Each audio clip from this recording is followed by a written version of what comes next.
Great day, everyone. Great day, everyone who's joining us today. I want to welcome you to the Talk to Me Chef podcast. I'm your host, Chef Diamond, and it's going to be a great evening. We have an amazing guest, and I'm excited to introduce you to our first episode. So it's great having everyone in today, okay?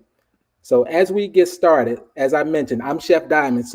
I'm the creator of Chef Diamond and Friends. And Chef Diamond and Friends is an educational platform that teaches kids how to cook and the importance of eating healthy. So in that brand, we got together, myself and Chef Fuller, who is our special guest today, and we started brainstorming on what it's like to take this across the world. So I'm excited. We got an amazing treat for you today.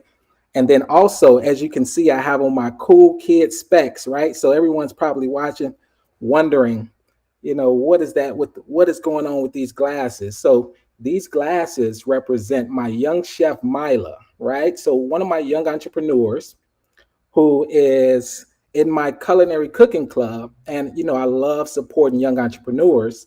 And she has her own brand of glasses, right? And it's just so befitting that she has all colors to match all of our Chef Diamond and Friends aprons. So I had to, without a doubt, support her and buy a couple pair for myself and for my friends. So let's get to it. And of course, everyone who's watching today as well, I want to encourage y'all to go support your young entrepreneurs. So today we have an amazing guest on our first episode, right? Not only is he an executive chef, an instructor, a businessman, right? A businessman, a business owner to be exact, of Eating to Live, a father, a mentor, a dedicated teacher to a lot of upcoming young chefs, right? A mad scientist. I can remember back in the day, everything that he did, he was always in the kitchen, just playing around with food, right? With over 32 years of experience. And it's just amazing today that we're still connected. We're great friends, but it didn't start like that, right? So today I'm gonna introduce you to Chef Fuller, Chef David Fuller, and we're gonna go over his journey and how he created Eating to Live and the world's greatest greens. So without a doubt, let's introduce. I bring to you Chef Fuller. Talk to me, Chef. Talk to me, Chef. Talk to me, Chef. What's going on, brother? How you doing today? Good to see you. Oh, man, it's good to be seen. Thank you for joining me today. It's only befitting that you're on this first episode, right? Oh, that's right. Let's give them the backstory. Okay, so almost every week, me and Chef talk, and we're on the phone. And every time he called me, what I say, Chef? Talk to me, Chef. Talk to me, Chef. Talk to me, Chef. And he said, "You know what, Chef? You got to do something with that." And I was in the process of starting a podcast, and I'm starting another one as well. But my focus had came to me when he flipped that switch, and I said, "You know what? Let's start telling the stories of all of our chefs, right? A lot of our stories aren't being told. So today we're going to start off with Chef Fuller, and we're going to dig deep into it. So welcome, Chef. Welcome. Thank you for having me.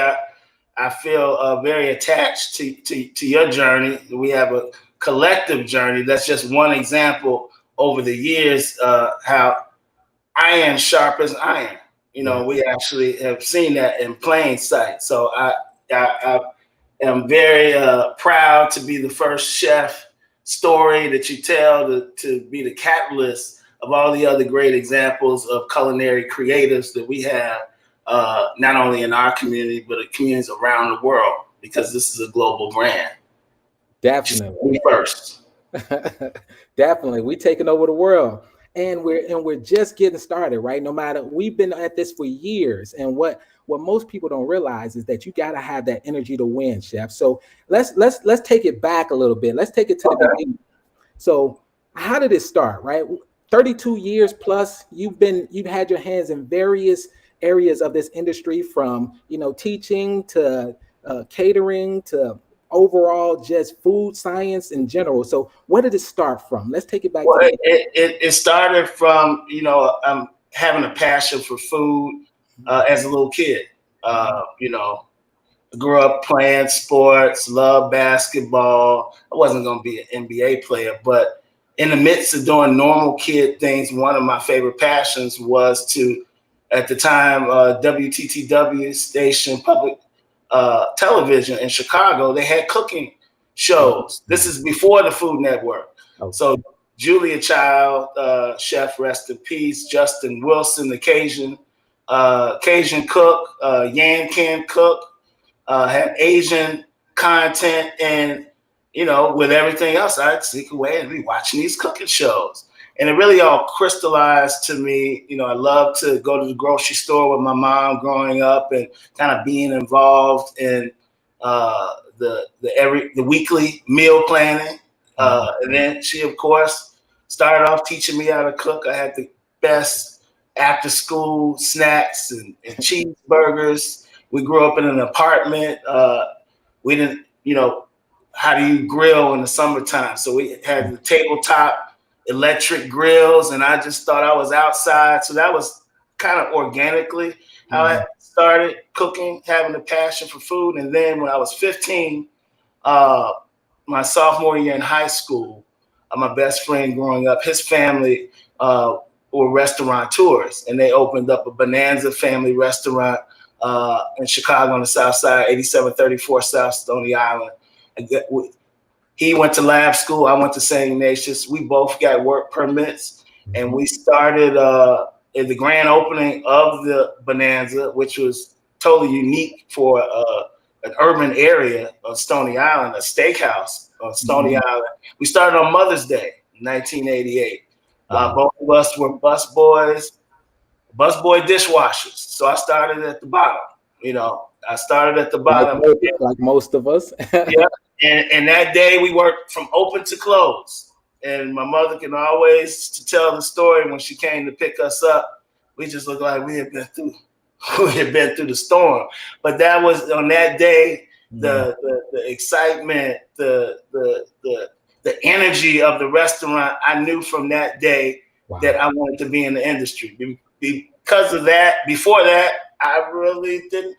I think, I was a good student, but I like creative stuff. I like pictures. I like designing a little bit. I thought maybe I would be an architect, but when I got in that restaurant that first day, that's what kicked it off. It was over. So you knew it from the beginning.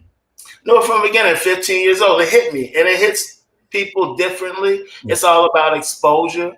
Yeah. You talk about that.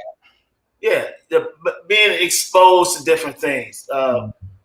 Kids' natural inclinations, the after-school process. When I was coming up, there was no after-school matters. Yeah. There was no cooking club.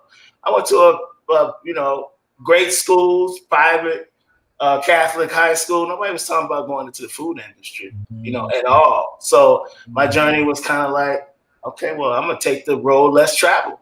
Right. And that's what I did. Wow. Now that's amazing. And how you touched on it, and it started from the beginning. Mine was similar, right? I knew it from the beginning.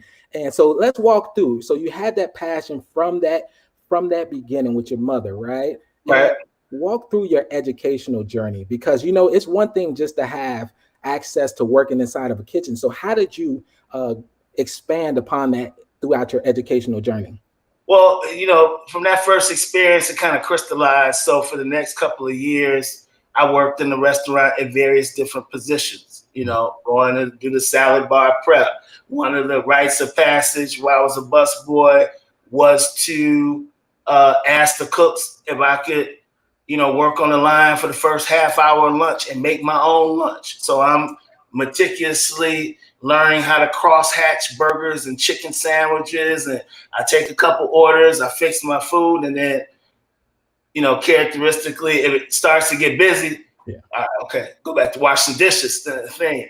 And so when I was 17, when exploring different options for college, I'm like, what do I? So I looked at hospitality programs, University of Nevada, Las Vegas, Cornell University, in Ithaca, New York. They had a hospitality program. Those were the main two. There was one HBCU, Howard University. They had a hotel program at actually a hotel on campus. But by the time I got a chance to apply, they closed the program. So I was like, man, what am I going to do? And so my parents took me on a college tour my junior year, and we went down to Morehouse, the AUC campus, and there was a big rumbling about the Florida A&M University School of Business. And I had a chance to go down and visit the campus and stay for a couple of days. And when I saw the campus, I saw the business school, I saw the weather, I saw the trees, I saw the pretty girls. I knew that was the place for me. Hey, that has nothing to do with culinary. So in my investigations at that point, it came to me, okay, I'm going to go to Florida A&M School of Business, get a business degree, and then after I graduate, I'll go get a culinary degree, which will be in place of an MBA, and then that'll give me the foundation of what I would need to own my own food business. So that was at 17. Okay, so let's pick that apart, Chef. So as you said, this whole master plan came about when you were still earlier on, right? So yes. Who helped you with that master plan? Was it just you just brainstorming by yourself, or did you have mentors?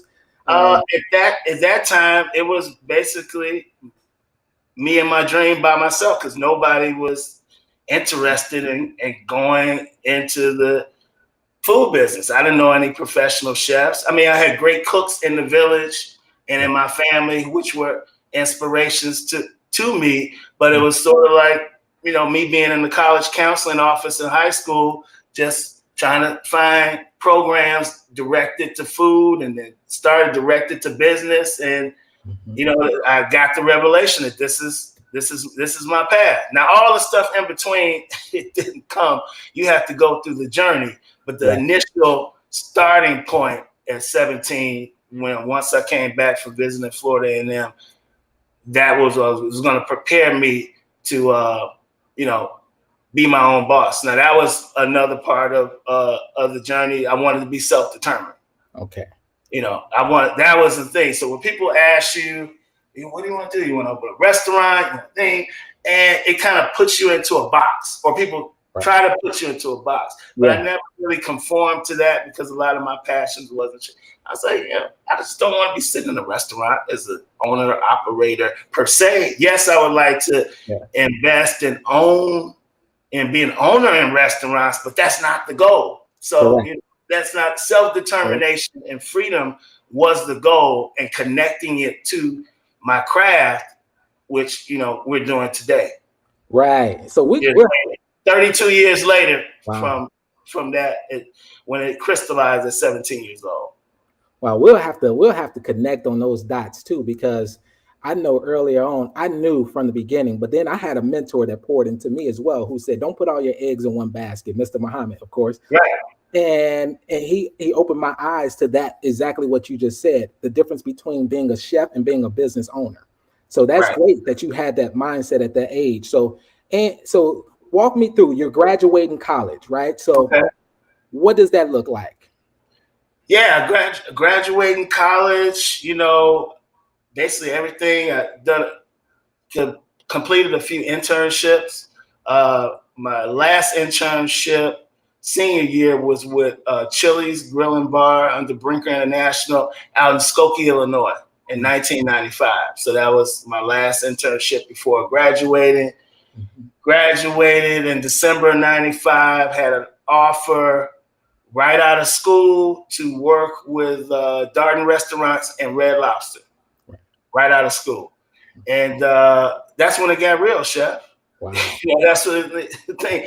It really got real. So that part of the journey, I'd done everything I was supposed to do. And I was living in that light. They offered me a job, $30,000 coming out of school. At that time, that was pretty good, especially going into restaurant management. Yeah. And again, nobody's going into restaurant management that I know from my village, college educated. But again, I wanted to go into the food business. Right. And then, the hiccup, life hit me. And so ironically, I failed my first drug test. Oh. Yeah. So the legend has it that I smoked a $30,000 blunt. And so from there, of course, damaging, having to tell my mother that she invested, private school, Yes. St. Ignatius and college, and here you knucklehead, what are you doing?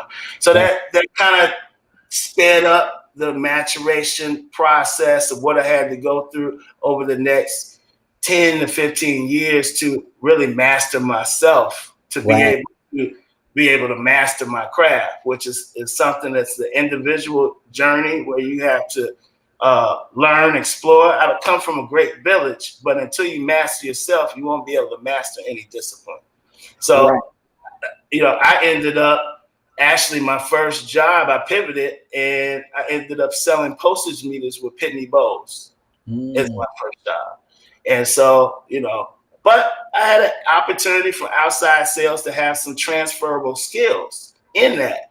But again, you can't cheat the game. So I found myself putting on a shirt and tie, going down to the office saying I'm going out in the field, and then I'm coming back home.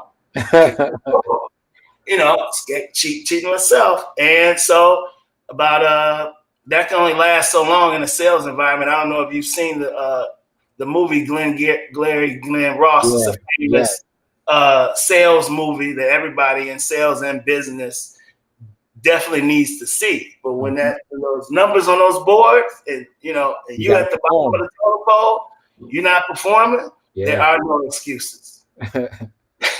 And that's why those systems are set up like that. It's great. It Yeah, weeds you out. the numbers don't lie. Yeah. So, from there, it was kind of like, okay, you got to pull yourself up your bootstraps and really a journey of the next 10 years, crossing every different path in the hospitality and restaurant business, from catering sales to restaurant management. And I actually had a point of redemption 4 years after I failed that first drug test. I applied for restaurant management with Red Lobster again.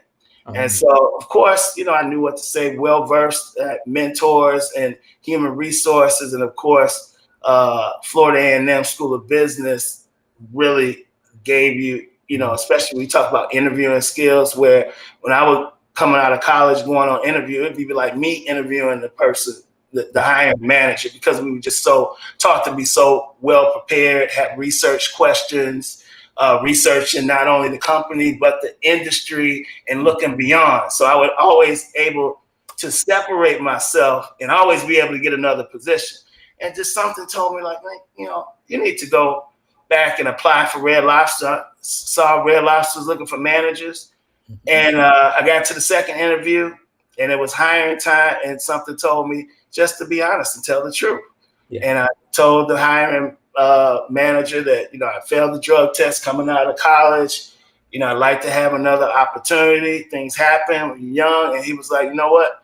I have nothing but respect. It takes a lot of integrity to actually admit that. I was scared for a while, thinking my name was still flagged in the file. Yeah. But, corporate wasn't quite detailed as that. And so he was like, you got the job.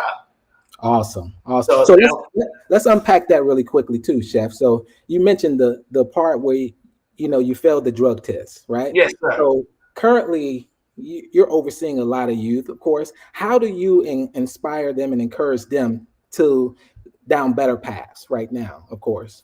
I try to get them to see beyond the now. It's hard because they they suffer from audio, visual, chemical, sexual stimulation that's bombarded at them, and so they are, in our community, they're socially engineered to self-destruct. So they have all of these negative influences. Of course, the young people that I teach, a lot of them don't have the benefit of the village that I come from. Not only family, but neighborhood, church, Sunday school, being able to see, even though I come from a single family household, my parents were divorced when I was 5, I still had influences of family structure and village and care. And so for those that are left behind, I try to encourage them to log on to something that they're passionate about, and where you're going to see yourself 5 or 10 years from now. Because the joke is now, okay, but what are going to be your choices? You're in a vocational school. How do you graduate from a vocational school without a skill? Yeah. And so it's like when you were in school, that reach back, I think you were the first student that I hired to help grow my business. Yeah. Actually, when you were a senior, we did a housewarming party in Woodline, and that was the thing, that the unique thing about you was growing up. You grew up in Cabrini Green, and for that gig, you took the 2 buses and train by yourself to get there. Yes. And then when the party was over, you were trying to go on a bus and train to go back to Cabrini Green. It's like, no, man, what are you doing? So we got one of the fellas like, we're gonna take Chef Diamond back. He did an outstanding job, but that was the kind of like the turning point. Yeah. With myself and culinary education, but working with young people and involving them in my business. So you were the first of many, and that was one of the highlights of doing catering and special events, specializing in private residences get these young adults, high school, and you graduate, and you just got a crew. And, it was a family affair. And back then, I used to pay in advance, right? With an envelope.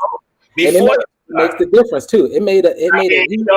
No excuses. Now, no matter, I don't care what they say about you, Chef Diamond, but when you talk about Chef, I'm going to pay you in advance. I'm looking for you to perform. I'm not going to micromanage you, but I trust you enough. How many companies are really going to do that today? Paying and paying in advance. That doesn't sound right. But for me, that worked. Because there wasn't any conversations about expectations of customer service, and you do your job. Hey, we have a high five at the end, but you already got paid. Now show and prove. Yeah, and you already knew that too. So when you talked a little bit about college, right, Chef, that being the difference maker. So let's talk about that, because nowadays there are a lot of people that are saying that they don't need to go to college. There's a flip side. College is not for everybody, but specifically, some sort of certification or study or scholarship and studying your craft is necessary for you to execute. But a traditional university setting, no, that's not for everybody's path. So I like the fact that okay, everybody doesn't go to college. You'll hear that mantra. Okay, but if you're not going to college, where are you going? Just going to say I've graduated. Well, I don't know. I'm going to go in a minimum wage position. Where you go in a minimum wage position to work your way up. So one of the disappointing things about being an educator for 19 years is to talk with young people when they're freshmen, sophomores, juniors, and then you get to senior level. Like, man, what do you like to do? Yeah. I don't know. What do you think? I don't know. That is where we're losing. So we have to go younger. So now the mantra is go to the primary and middle school and revitalize, take career and technical education and bring it to the young people. So when they get to high school, they've been exposed to different areas that we could kind of figure that by the time they get to high school, they will have touched on something that they kind of have a liking to. That's changing the narrative. Right. And so you're big on mentoring too. So what got you into the educational space, Chef? I kind of fell into it. Before I was educator, I was well into the industry, looking to, tired of working for other people, wanting to ultimately get my brands out there. So that was the ultimate goal, get my brands out there. So before I started teaching, I was working for another minority food brand. And so I was doing demo chef work at trade shows. So I was studying specialty food products, and I was at this trade show, a fancy food show, and I saw a Black lady there. It was Comfort Cake, Amy Hilliard. And I was like, wow, It's Black people in this industry. And I had my resume in my bag. I gave her my resume, and I started doing some 1099 work with her at other trade shows and in her office. And then she introduced me to another couple of other business owners, and I was like, wow. And I don't know if you know it, Chef, Chicago is really the epicenter of food and beverage manufacturing. Mm-hmm. And so for African Americans, it's definitely entrenched in that legacy of Black businesses in the food space. And I got exposed to them. And so what better way? I was always taught, if you want to do something, go find the people that are doing it. And took the mentor from Grandma Maud's down home cooking, Paul Free-J, started working with him closely for about a year and a half.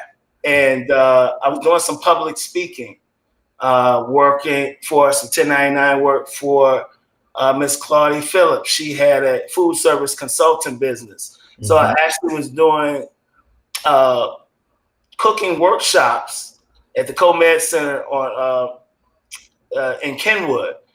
Spring break classes and summer classes, healthy eating. It was a Share Our Strength program sponsored by Tyson Foods. And that was like how I would I got my feet wet a little bit. And I went to speak at Operation Push, and there were schools. I was on a panel, and there were schools that were visiting, and Simeon High School was there, their culinary program, and Chef Loretta Johnson, she came up to introduce herself to me after the symposium, and she was like, I was like, well, what do you do? I was like, she's a culinary educator. I was like, well, I can do that. And so she gave me the contact information, and I sent in my resume, had an interview, and I was hired within 2 weeks. And that was like my pivot from working for the minority food manufacturers, really, taking these baby steps of finding out what I want to do and finding out the people that are actually doing those things. Mm-hmm. And so now, was that fall of 2003, I got sent out to Austin High School, Central and Pine, in Austin community. And that really started my journey of tightening up what I needed to do, because I don't think I would have been able to get to this point. There were things, when you talk about mastering yourself and then mastering your craft, even though I was around the minority manufacturers, Black-owned manufacturers, I still wasn't ready yet. Yeah. And so, ironically, I got sent to on the front lines to young people. Did 1 year Austin, and then I made the jump to come to Chicago Vocational, and I had that interview, and I looked at the cafe, and I was like, wow, man, I can do some things in here.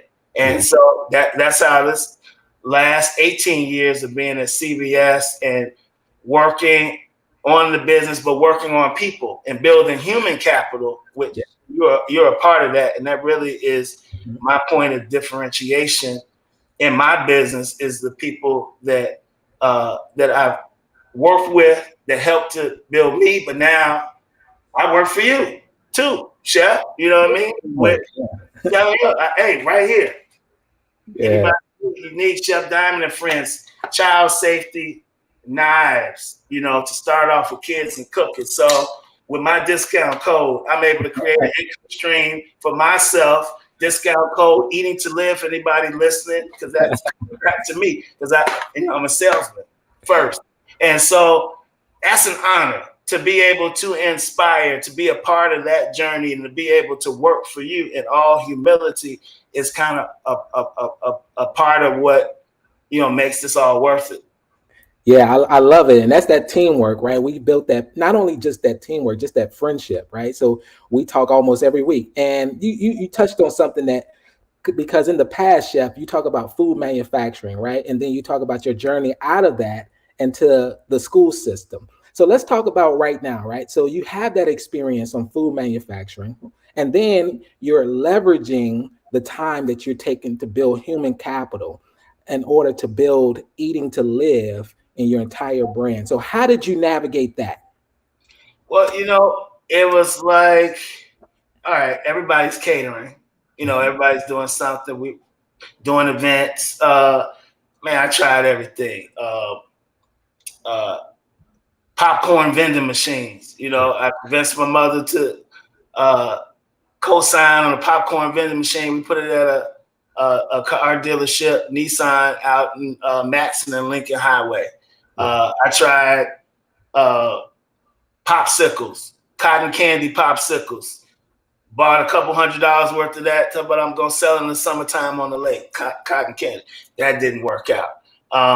Had this vision of, we started selling Cavalier Cooler. That was the lemonade. That was inspired by one of the pioneers in the food business for African American, Wally Famous Amos. Mm-hmm. And he had one of his books, Turning Lemons into Lemonade, and he had a lemonade recipe in the back of his book. And I took that recipe and researched some other lemonade recipes, and we started. Was that 2006? Had a group of students, did a concession stand with Cavalier Cooler, different flavors, strawberry, lemon, bottle them up, put the cap, $2 bottle, and actually teaching the students how much they cost. So I had this idea, I'm looking at, how you have sports stadiums and people have drink tanks on their back. Yeah. So I go out and I sign a lease for a Rocket Man machine. I'm going to go on the lake, pack it up with lemonade, with cups coming out. I mean, this is a true story. Trial and error, success. Yeah.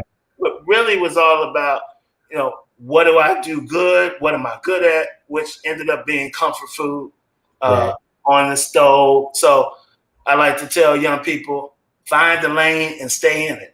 And so that's what I did. So in order to chase in a restaurant dream per se, I started to hone in on the products, which the original product was Jive Turkey Dip that became Cavalier Queso. And so ultimately, I thought that was going to be the first product that I would be get commercially on the market. And it ended up being the world's greatest greens, in irony. And so that's a part of being flexible as an artist. And it took me a while to accept that I actually was a creator, but what we call a culinary creator. Yes. Let's touch on that, Chef, because you said, and this is for a lot of other creatives, right, that are watching this. When you talk about, some other creators, they may have one song that they think is hot. They may have one other product that they think is hot. But like you mentioned, you thought the queso was going to be the front runner, right? I did. I thought the queso was going to be knock it out. And you opened your eyes to the greens. I opened my eyes to be, and I had some influences of the village.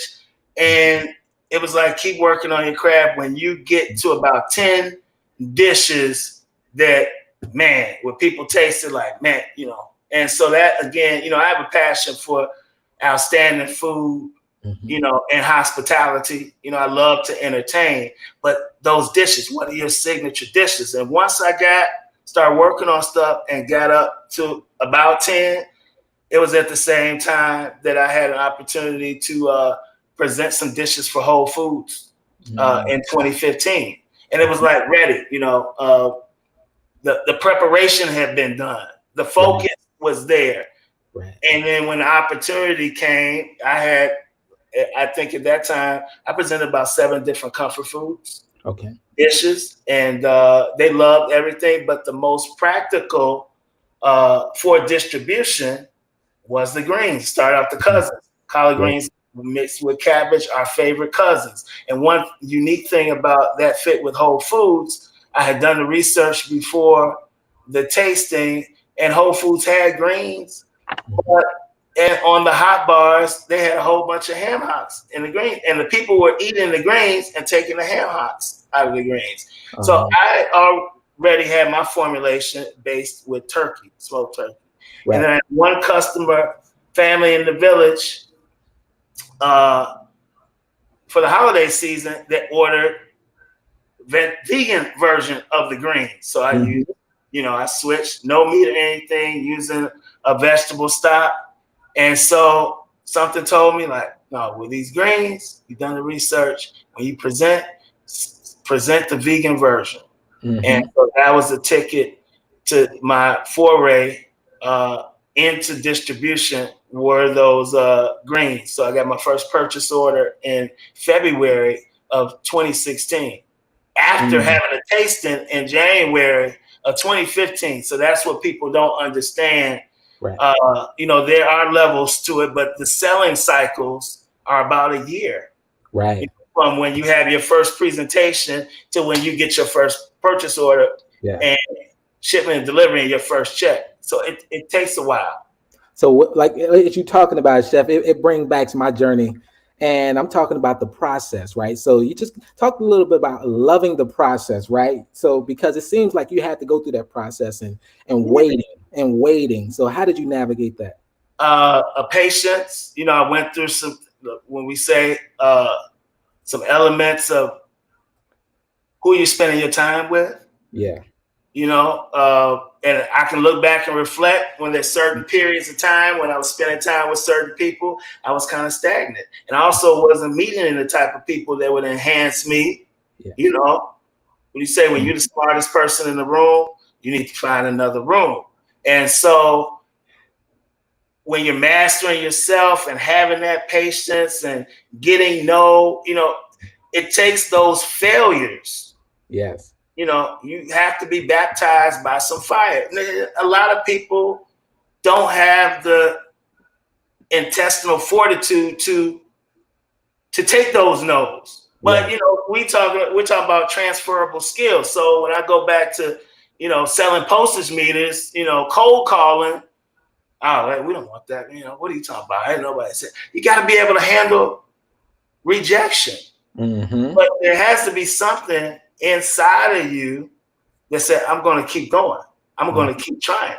Yeah. Because if it was easy, everybody can do it. Right. And then you'll break through. You break through. Ultimately, if you are true, if you are true and you're passionate about what you do and you study your craft and you work on mastery, you're going to get an opportunity. Yeah. And so the ultimate joy is to take your gifts and be able to share with other people. And of course, monetize. This is not about opportunity thing. We want to monetize that. But one of my mentors once told me, Miss Buchanan, I was in an in-between stage. Man, when I'm going to break through. Teaching, going through some, difficult times, just coming at all angles. She was like, focus on the work and the mission. Pour into those children. Keep doing what you're doing. The money is going to come. And at that time, I needed to hear that because I was kind of like, man, when is this going to come? I keep listening. I kept hearing whispers in my ear. People like, such and such opened up the restaurant. They don't have no experience. They haven't done. What's wrong with you? Yeah. So those are things in the mind, and most of this is from the neck up. So you can't worry about what that negative energy or naysaying is. If you got a dream, that's what dreams are for. You have we have the unique ability to, visualize and foresee. We write our history in advance through our dreams. That's real. And then we walk into it, we manifest it. But in the middle of that, you got to put in some work, and there's some patience, and there's some hills and there's some valley. But what fortified me was the talent was still there. Yeah. I just wasn't able to prove it. Right. I wasn't able to prove it. Man, still doing catering. The naysayers. Yeah. It's always that. It's the chatter. But being able to stay focused, being able to, even when nobody's looking, when nobody's looking, you still focus. I'm in the lab. I'm still working. That is what separates the good from the great to the exceptional. The people that are going to be legendary is what they do when people aren't looking, when the camera's not on. Are they putting in that work? You'll show when you see people, there's no such thing as an overnight success. What they say, you got to take the stairs. There's the elevator to success. There's no elevator to success. You got to take the stairs. That's every day. You can't just cut off when you're chasing a dream. You just can't. Oh man, I don't feel like it for one day, 2 days. But you have to rise above emotions. There's going to be some personal things in your life. Mm-hmm. There's going to be some people in your family that are coming in your way. There's going to be some people, co-workers, Mm-hmm. that are hating on you and, making mischief, but where are you at in the mind? Can you rise above emotion and stay focused? Like, Mm-hmm. it's cliche, keep your eyes on the prize. Chef, Mm-hmm. that's easier said than done. Right. And then two, another thing that you touched on, Chef, is you kept your ear to the customer, right? And that opened up a new product. Yes, I kept my ear to the customer. I'm like, okay, study. So scholarship and Mm-hmm. research. So I'm big on research. Mm-hmm. So, for a while when I'm trying to, okay, I am a culinary creative. Okay, I'm kind of like a self-taught food scientist in a sense because I'm a hybrid, Yeah. so to speak. And when I really internalized that fire just lit. So even when I was in a bad spot, I was always studying and researching different segments of the industry, studying trends. Mm-hmm.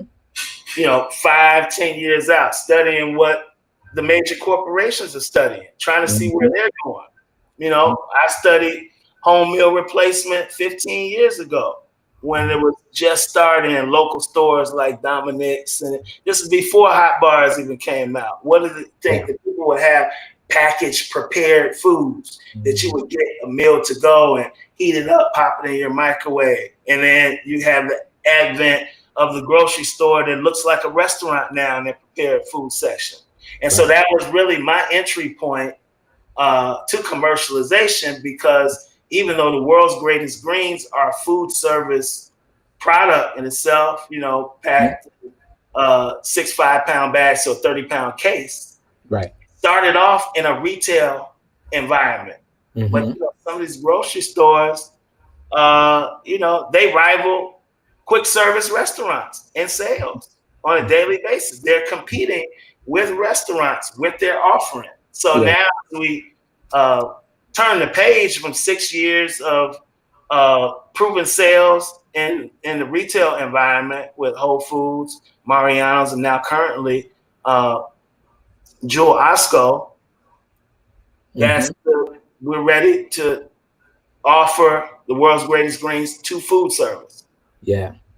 And you're talking about a thing that a great friend of mine, Bronston Carroll, always says: continuous improvement, right? So I adopted that mindset.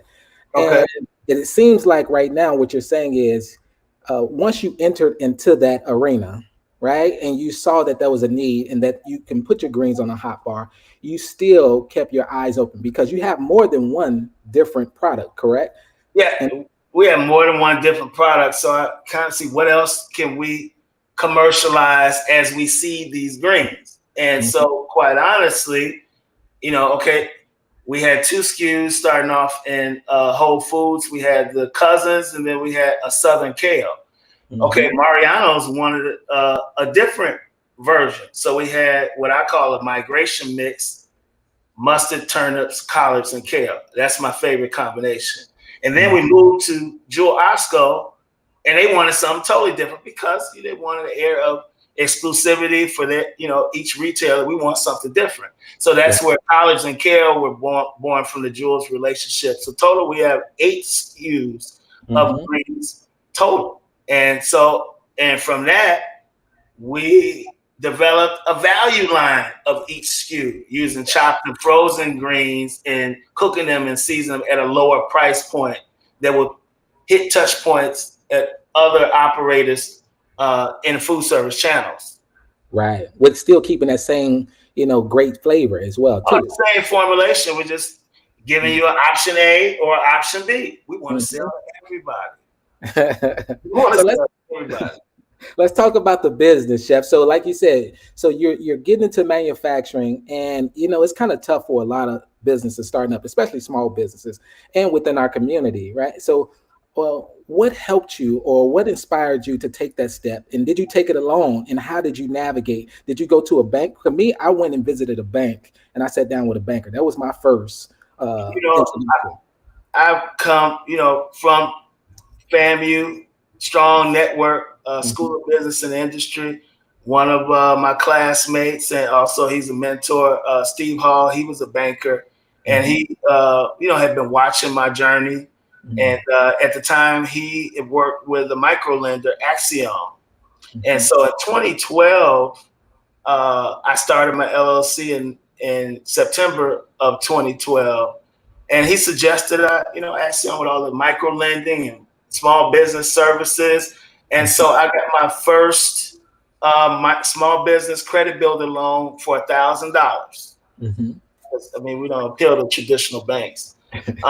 And so I was 40 at the time, and it was like a humbling experience because when you're mastering yourself and you're going through all these hills and valleys and issues in life, and bad credit, because that's a part of it too. So when I got this $1,000 check, and the loan officer pulls me into the room, okay, he's got the check here, but he has a fact sheet, and that's basically like has your net worth and your assets minus liabilities, you own equity, and then you got your student loan over there. And when I looked at I think that credit score was about 502, something like that, Chef. My negative net worth plus $100,000 in student loan debt. I was like, whoa, man! It was like a deflating but yet inspirational moment, because I was like, man, hold on, I'm gonna sacrifice all of this. I know I had something to do with this. This is the journey. Yeah, I gotta get over the hump. But it was a starting point. But you know what? I paid off that $1,000 loan. Then it came back a $2,500 loan. Paid that off. Then I went to a $4,000 loan. And so, to be honest, when I got my break, whenever it was time for me to elevate, the money always appeared. Yeah. The money really always appeared. And I'm grateful. And, with all humility, I could have quit a long time ago, because when I started the LLC in 2012, I call it my take it off the porch moment. I credit my brother Anton Seals for giving me a pep talk. He was the one that, kind of take it off the porch. I always remember he said, take it off the porch. That's what a lot of people sing and dance, thing. But okay, I've been hustling. I've been catering. I've been hiring myself out. But the difference between hustle and business. When I started that LLC, that means that's a benchmark. Yeah. I'm for real. That means that you're serious. There's certain things business-wise that you need to do to establish yourself to be a business and to do business. And from that point, and so we're coming up in September now, it will be our official 10-year anniversary of establishing Eating to Live LLC. Congratulations. Yes, sir. Yeah, and that's awesome too, because not even with just that part, right? So, Chef, so you're certified in a lot of different areas. So, just tap on that really quickly. So, how hard was it for you to get all these different certifications, right? Because you gotta have it took. I have to thank my accountant and sister, Audrey Lewis. We've known each other ever since day camp, since we were 6 years old. But we also went to high school together at St. Ignatius. And she was my accountant. And, she started off with me with receipts in the box and the envelope and things of that nature to have myself. Because when I was catering, I didn't really know how much money I was making. I was just hustling to pay bills, child support. I was hustling. When it was time to go to a business, you got to get your business affairs in order. And so what prohibits small businesses from taking advantage of getting certifications and getting different contracts is the books. With the books. You got to have the books together. And so I'm thankful for a strong support system, not only with my bookkeeper, accountant, the day-to-day financial advisor, but also my tax accountant, Don Cheatham, DC Tax Group. And they work together. Everybody works. So, I've known Don since I was 13. I've known Audrey since I was 6. So I have people that I really trust around me when it regards to small business and and explain it to me as I get to each step. And I think that's important is a team. And I rely on my team. I do some fact check, but I trust my team. Because, when you have people that are close to you that you really trust and they're part of the journey, I don't worry about them taking advantage of me, because if they take advantage of me, they ultimately are taking advantage of themselves. Yeah. So that is what. But to in summary, if you don't have your books in order, you cannot get the certification. So we're certified by the city, we're certified by the state. We have a minority business certification.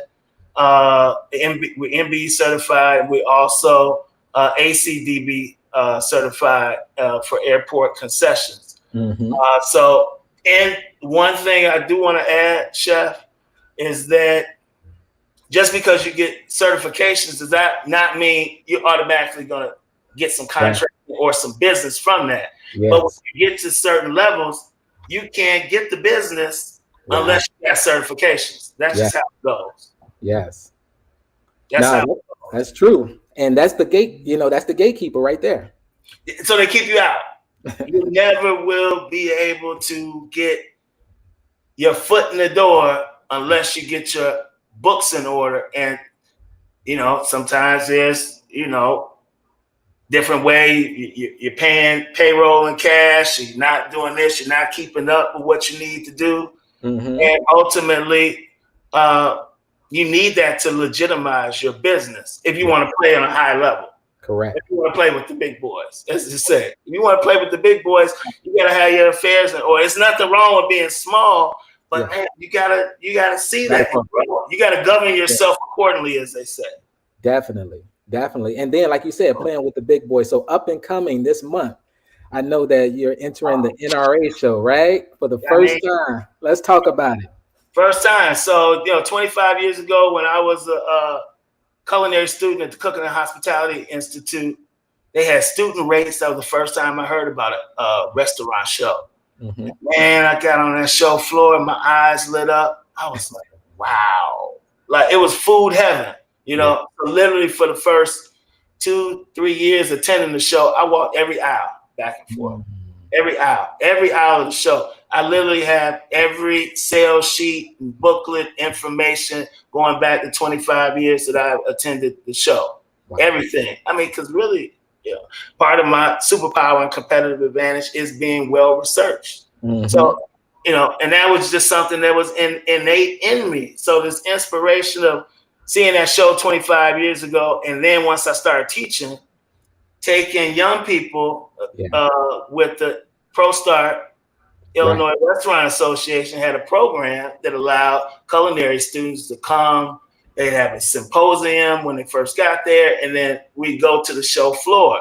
And so I'm sharing, I'm going for eating to live, what I see, but I have my students with me trying to inspire them. And, 25 years later, and back then, I'm like, I'm going to have a booth one day. I didn't know it was going to take 25 years, but that time has come. So, next weekend, May 21st in McCormick Place. Yes. Come see the world's greatest greens. Yes. Preview the food service in booth 10734 in the Lakeside Center. Saturday through Tuesday. Eating to live. And so we could have began at there are a lot of regional food shows and local food shows, but the stars align, and I think it's characteristic of my journey. And I am prepared.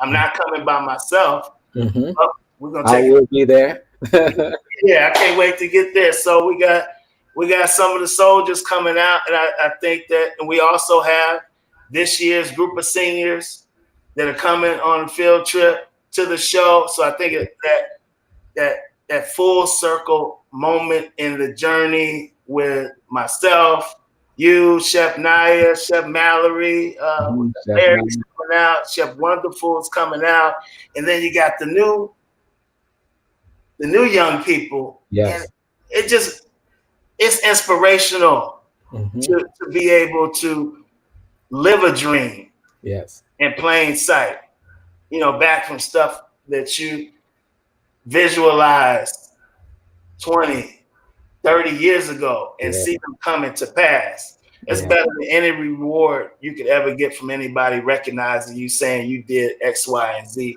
and I've never gotten it. I really don't need that. The reward is seeing this. The reward is the birth of Talk to Me Chef podcast. The reward is, us being able to be on the show floor, selling together.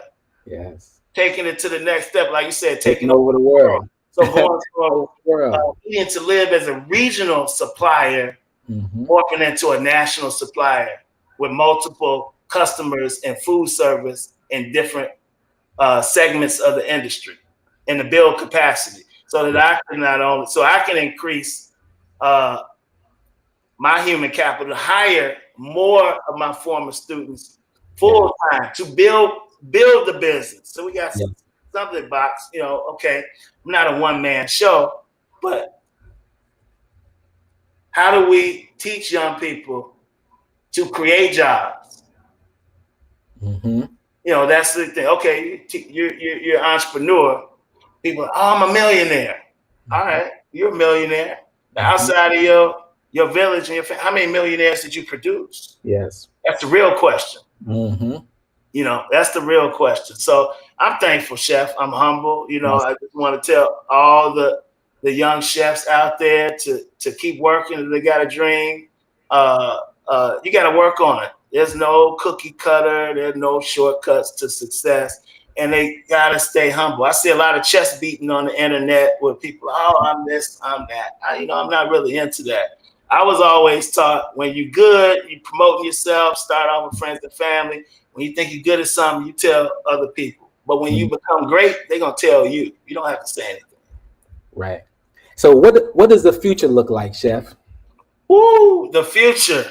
The future is now. So, my immediate future is kind of shifting my role from the day-to-day to transition out of, teaching on a day-to-day basis. That is the first pivot to fully immerse myself into Eating to Live and the brands that are under it. So freedom ain't free, So I thought it would have been years ago. Yeah.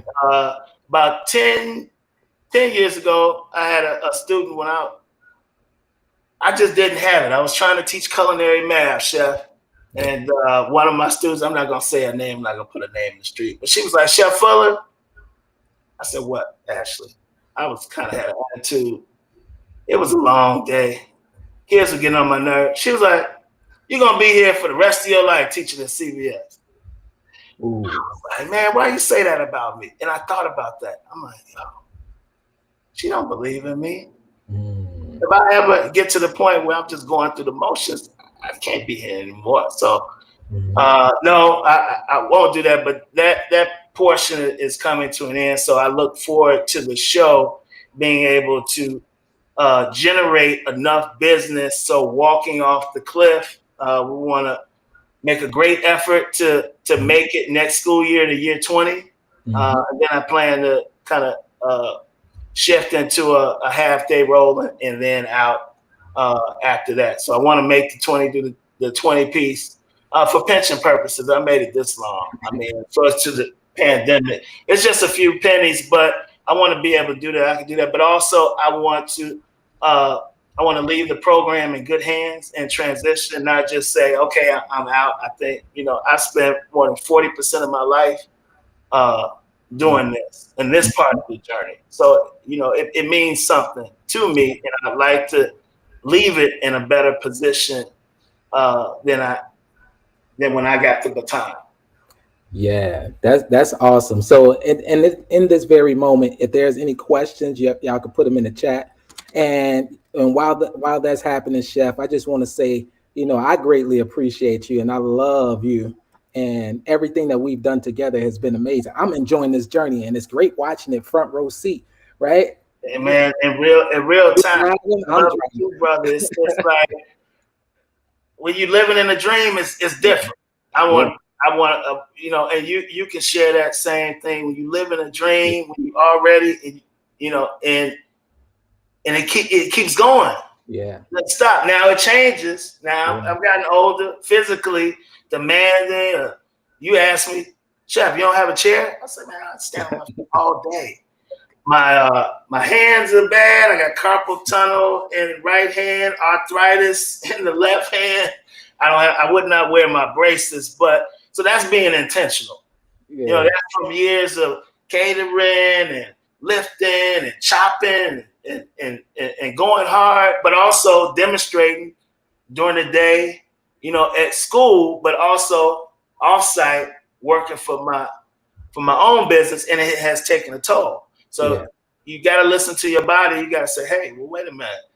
At this point, I need to use my mind, and I need to use the human capital to produce revenue. It's not just coming from these hands. So we're just going to a different skill set. Yes, sir. Working on the business versus in the business. Working on it. So what the wise business people say who are successful, you know, you have to replace yourself. Mm-hmm.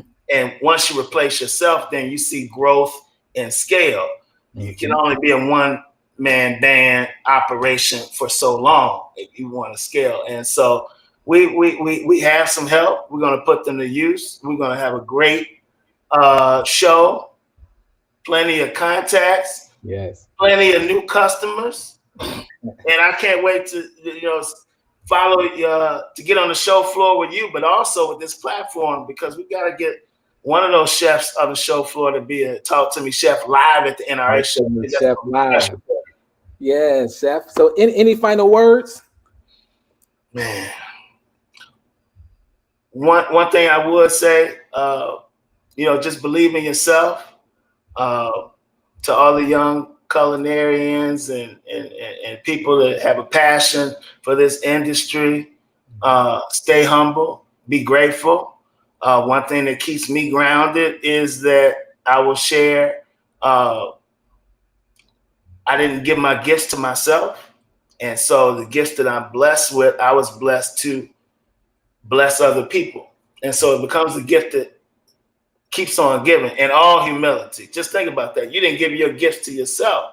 Mm-hmm. And so once you recognize your gifts and it becomes clear to you, and everybody gets it at different points. Some people go to their grave without being able to share their gifts with the world.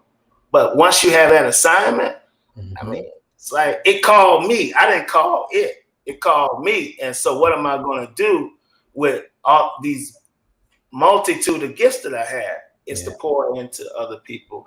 And lastly, don't be afraid to collaborate and work with other chefs. Stop arguing over who got the best macaroni and cheese. You know, come together on a master macaroni and cheese recipe, package it up, sell it to other people. So especially in our community, stop being afraid to sit down next to each other. No competition. No competition with envy and jealousy. I can work on your project and I can write you a recipe and nobody have to know. If you break bread, I want my 5% or whatever we negotiate to. Yeah, vice versa. You know, but I will always give you some jewels for free because you can't pay. You know, I started when I was 15 and washing dishes and busting tables. You can't pay for 34 years experience in the industry. I mean, it's worth something. You know, so break bread. That's the final. Break bread. Take over the world. Break bread. Take over the world. So where can we reach you, Chef? You can reach me at www.etlfoods.com. You can email me directly at david@etlfoods.com. And for those people in the industry that are coming out in the town next weekend at the biggest food show in the world, a global show, the NRA, National Restaurant Association show, May 21st through 24th. Catch us, the world's greatest greens, Eatin' and Lives booth on the Lakeside Center, booth number 10734. Come taste the world's greatest greens. See what all the buzz is about. Yes. And once again, so thank you everybody for tuning in. We had an amazing conversation with an amazing chef. And it's time to go already. It's time to go. So as you know it, so we'll be checking back in next month, but you can follow us on all social outlets at Talk to Me Chef.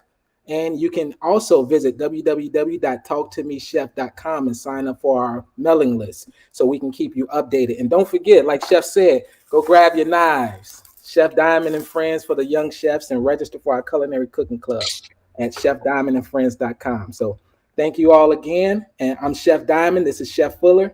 Y'all have a wonderful night. Take care. May the force be with you.